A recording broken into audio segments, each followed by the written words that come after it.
মাত্র 10 মিনিটের মধ্যে যদি পুষ্টিকর কিছু রেসিপি বানাতে যান, তাহলে কিন্তু এই রেসিপিটা আপনার জন্যে।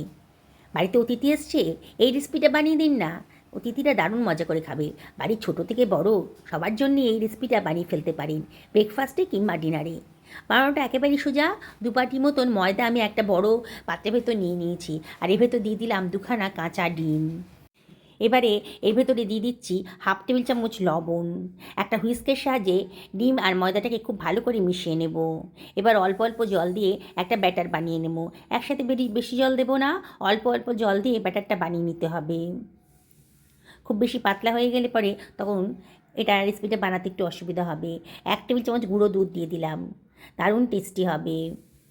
এবার এর ভেতর দিয়ে দিচ্ছি 1 টেবিল চামচ চিনি। চিনিটা অপশনাল, তবে দিলে পরে কিন্তু দারুণ সুন্দর একটা টেস্ট আসে। 1 টেবিল চামচ সাদা তেল দিয়ে দিলাম, দিয়ে আবারও হুইস্কের সাহায্যে খুব ভালো করে এটাকে মিশিয়ে নিচ্ছি। অসম্ভব টেস্টি রেসিপি, মাত্র 10 মিনিট লাগবে বানাতে। এবার এটাই ঢাকা দিয়ে সরিয়ে রাখলাম। একটা বড় পাত্রের ভেতরে একটা পেঁয়াজকে কুচি করে কেটে রেখেছিলাম, নিয়ে নিলাম। একটা শশাকেও কুচি করে কেটে রেখেছিলাম, নিয়ে নিলাম। খানিকটা কাঁচা লঙ্কা কুচি নিলাম, আর নিলাম বেশ খানিকটা ধনেপাতা কুচি। 1 টেবিল চামচ চাট মশলা নিলাম, 1 টেবিল চামচ গোলমরিচের গুঁড়োও নিয়ে নিলাম। এর ভেতর দিয়ে দিচ্ছি 1/2 টেবিল চামচ বিট লবণ, খুব সুন্দর একটা টেস্ট আসবে। এবার একটা চামচের সাহায্যে সব কিছু খুব ভালো করে মিশিয়ে নিচ্ছি। ঝটপট বানানো হয়ে যায়। বললাম তো, বাড়ির ছোটো থেকে বড় সবাই কিন্তু দারুণ মজা করে খাবে এই রেসিপিটা যদি বানিয়ে দেন। আর বানানোটা একেবারেই সোজা। আমি 3 টেবিল চামচ সস নিয়ে নিয়েছি, টমেটো সস। আর এর ভেতরে দিয়ে দিলাম অরিগানো 1 টেবিল চামচ মতন। 1 টেবিল চামচ সোয়া সসও এর ভেতরে দিয়ে দিচ্ছি। দিয়ে একটা চামচের সাহায্যে সব কিছু খুব ভালো করে মিশিয়ে নেব। আপনাদের কাছে যদি অরিগানো না থাকে তাহলে বাদ দেবেন, আমার কাছে ছিল, আমি দিয়ে দিয়েছি। খুব ভালো করে মিশিয়ে নিতে হবে। আমার মিনিট 5-6 হয়ে গেছে। এই ব্যাটারটা আমি ঢাকা দিয়ে রেখেছিলাম, দেখুন কতটা স্মুথ হয়ে গেছে। ব্যাটারের ঘনত্বটা কিন্তু এরকমই রাখতে হবে। একটা ফ্রাই প্যান গরম করতে বসিয়ে দিয়েছি, বেশ গরম হয়ে গেছে যখন আমি একটু অয়েল ব্রাশ করে দিলাম। খুব অল্প তেল মশলা দিয়ে এটা কিন্তু রান্না হয়ে যাবে।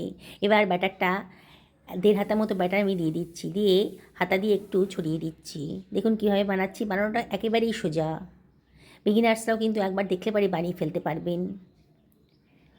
এবার এটাকে আমি ঢাকা দিয়ে মিনিট খানেক লো ফ্লেমে রান্না করে নেব।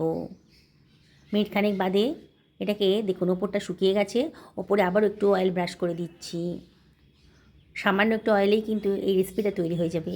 যারা ডায়েট করছেন তারাও কিন্তু রেসিপিটা খেতে পারেন। উল্টে পাল্টে পিটুপিট করে খুব ভালো করে ভেজে নেব, যাতে কাঁচা ভাবটা একেবারেই না থাকে।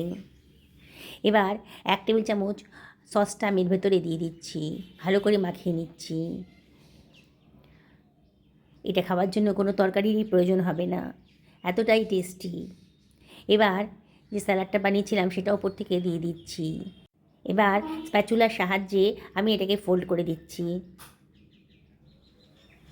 একটু চাপ দিয়ে দেবেন, তাহলে কিন্তু সুন্দরভাবে রোলটা হয়ে যাবে।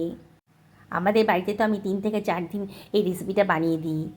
সকালে জলখাবারে বানাই, কিংবা বিকেলে হালকা ফুলকা খিদে পেলে পরে এরকম ধরেই বানিয়ে দিই। আপনারা ডিনারেও কিন্তু এইভাবে বানাতে পারেন। আমি আরেকটা আপনাদেরকে বানিয়ে দেখাচ্ছি।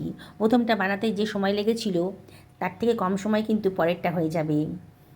আবারও ব্যাটারটা নিয়ে নিচ্ছি। ব্যাটারটা যখনই ব্যবহার করবেন তখনই কিন্তু একটু ভালো করে গুলে নেবেন, নাহলে নিচেরটা ঘন হয়ে যায়। 1.5 হাতা মতো ব্যাটার আমি আবারও ফ্রাই প্যানের ভেতর দিয়ে দিচ্ছি।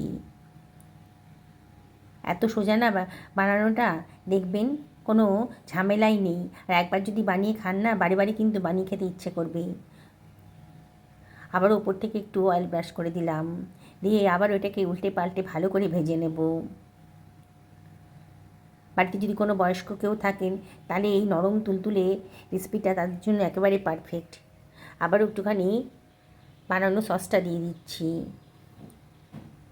কোনো সমস্যাই নেই, বাড়িতে থাকা সামান্য উপকরণ দিয়েই কিন্তু এটা বানিয়ে ফেলতে পারবেন। আমি আজকে ময়দা দিয়ে বানিয়েছি, আপনার ইচ্ছা করে আটা দিয়েও বানাতে পারেন। আবার উপর থেকে একটু স্যালাড দিয়ে দিচ্ছি, দিয়ে এটাকে ফোল্ড করে নেব। বললাম তো, মাত্র 10 মিনিটের মধ্যে অসাধারণ টেস্টি রেসিপিটা তৈরি হয়ে যাবে। দেখুন কত অল্প সময়ের ভেতর কত পুষ্টিকর রেসিপি তৈরি হয়ে গেল, কোনো সমস্যাই নেই।